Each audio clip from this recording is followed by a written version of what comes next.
बिस्मिल्लाहिर्रहमानिर्रहीम। मैं हूं आसिफ इकबाल भुट्टा बाबा केमिस्ट्री के प्लेटफॉर्म से। आज जो है हम मज़ीद केमिस्ट्री को आगे लेके चलते हैं, that is modern definition of atom. इसी से हमने चंद और चीज़ें सीखनी है।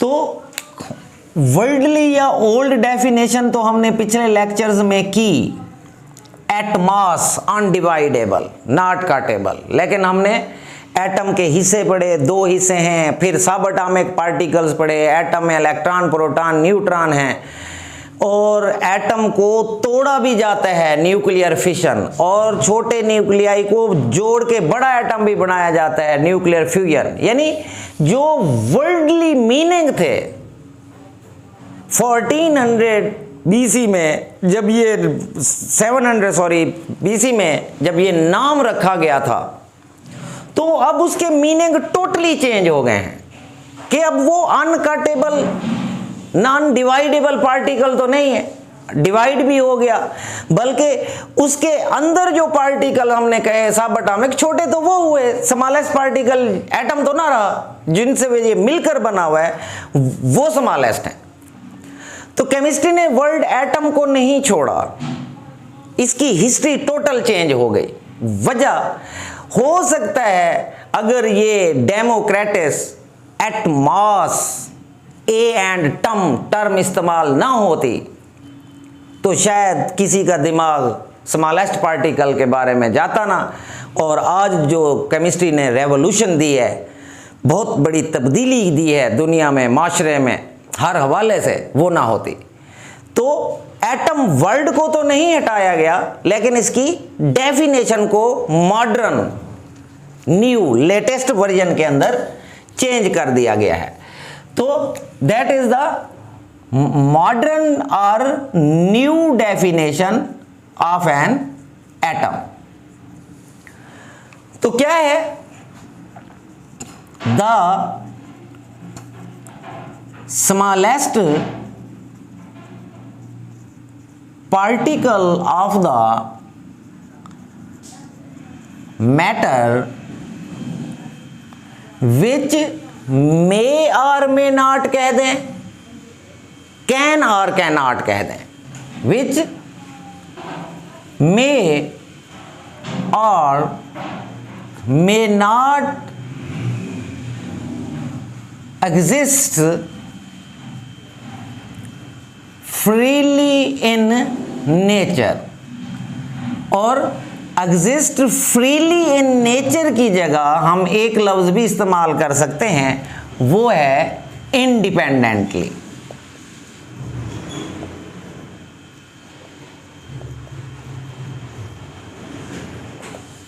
तो स्टूडेंट्स अगर गौर करें तो ये जो न्यू डेफिनेशन है मॉलिक्यूल की डेफिनेशन से मिलती जुलती है।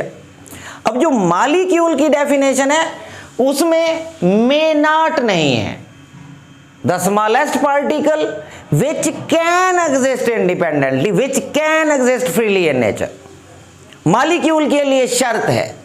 लेकिन जो एटम की मॉडर्न डेफिनेशन की गई है, इसमें दो बातें कही गई हैं, मे और मे नॉट, कैन और कैन नॉट, यानी है smallest particle of matter old definition के मुताबिक। तो कैन और कैन नॉट, मे और मे नॉट एग्जिस्ट इंडिपेंडेंटली, के रह भी सकता है अपना वजूद आजादाना तौर पर फ्रीली, कैम रख भी सकता है और नहीं भी रख सकता। मॉलिक्यूल के लिए नॉट वाली बात नहीं है, मॉलिक्यूल ने हर सूरत कैन एग्जिस्ट फ्रीली। लेकिन जो एटम है उसमें हमने दोनों बातें कैन और कैन नॉट कह दिया। अब इसी डेफिनेशन को थोड़ा सा हम एक्सप्लोर करेंगे, और इसी से ही हमें बहुत सारे जो प्रॉब्लम है केमिस्ट्री के वो हल हो जाने। अगर हम थोड़ा सा अपने माइंड पे जोर दें तो इसी तारीफ के अंदर तीन बड़े सवाल छुपे हैं, यानी तीन सवाल अखज़ किए जा सकते हैं। अब पहली बात तो यह है कि हमने दोनों बातें कही, कैन और कैन नॉट एग्जिस्ट। तो इसमें से जो पहला क्वेश्चन अराइज होता है वो ये है कि which types of atoms can exist freely in nature and which types of atoms cannot exist।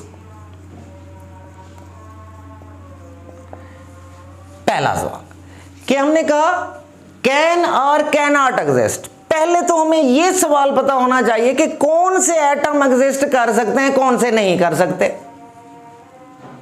इसी तारीफ में से ये हमने सवाल ढूंढना है और इसको हमने एक्सप्लेन करना है, आंसर देना है कि कौन से आजाद रहते हैं और कौन से नहीं रहते।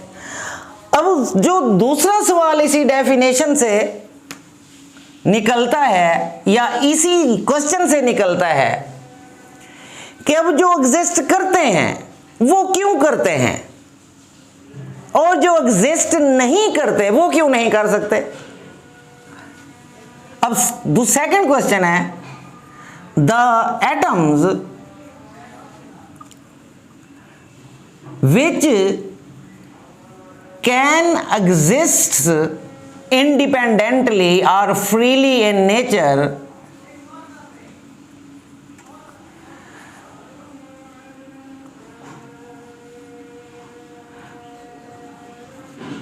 why they can,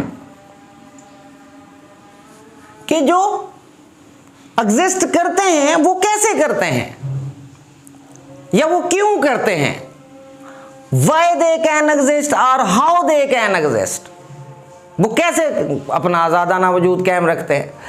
और इसी का दूसरा part and the atoms which can not exist independently why they cannot exist, कि अब इसी डेफिनेशन से हमने आंसर निकालने हैं कि पहले तो हमने ये पता करना है जी, क्योंकि हमने दोनों बातें कही कैन और कैन नॉट एग्जिस्ट।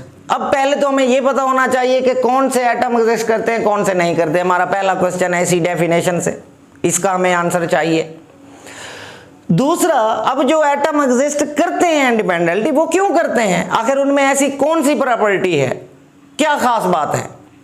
और जो एग्जिस्ट नहीं करते वो क्यों नहीं कर सकते, आखिर उसमें ऐसी कौन सी बात ऐसी नहीं है कि वो एग्जिस्ट नहीं कर सकते। हमें इसका जवाब भी चाहिए। और जो इसी डेफिनेशन से रिलेटेड तीसरा क्वेश्चन है वो ये है the atoms which cannot exist independently or freely in nature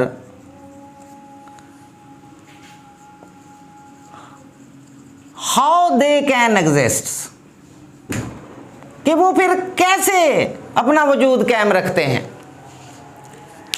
तो इसी 3 सवालों का जवाब एक्सप्लेन करने के लिए आप देखते रहिए बाबा केमिस्ट्री। इंशाल्लाह नेक्स्ट वीडियो में हम इसी डेफिनेशन को एक्सप्लोर करेंगे और ये तीनों क्वेश्चन आपने माइंड में रखने हैं कि जो एटम आज़ाद रह सकते हैं वो कौन से हैं, जो आज़ाद नहीं रह सकते वो कौन से हैं, इनका जवाब हमने देना है।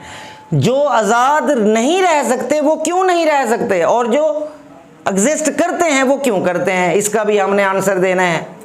और जो एग्जिस्ट नहीं कर सकते तो फिर वो कैसे एग्जिस्ट करते हैं, इसका भी हमने आंसर देना है। तो नेक्स्ट वीडियो के अंदर इंशाल्लाह हम इन्हीं 3 क्वेश्चंस की डिटेल्स फ्राहम करेंगे। अल्लाह हाफिज़।